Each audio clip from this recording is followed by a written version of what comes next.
Урматтуу туугандар, бул вирусту өзүнө жуктурбаш үчүн чечине бул форманы чече турган өзүнчө аябай катуу эрежелерди сакташ керек.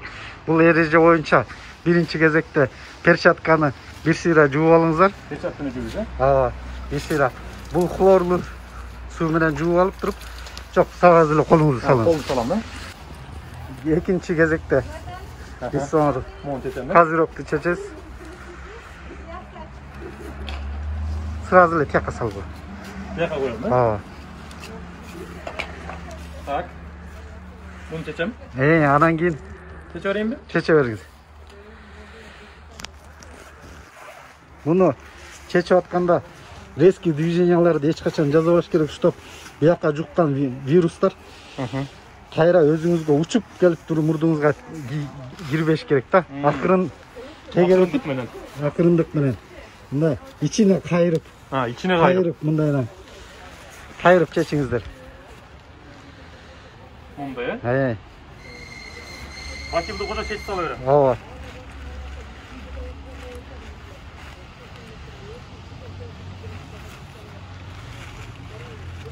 Butta monday bakil var.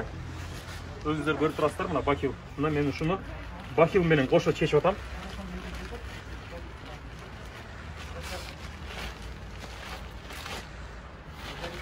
Bu жерге. Bize salabız. Кошо салып кой. Bunu salabız, he? Ооба. Одноразовый да bular. Булун баары одноразовый. Anam перчатканы çeçelim. Кайра, перчата жууп алып туруп. Hayır, klorlu жууп туруп. Чечип ыргытыңыз. Мына биздин медицина кызматкерлеринин жумушу 15 мүнөт болгону. Азыр биз ичкериге кирип чыктык. 15 мүнөттүн ичинде кетпеген жерден тер кетти.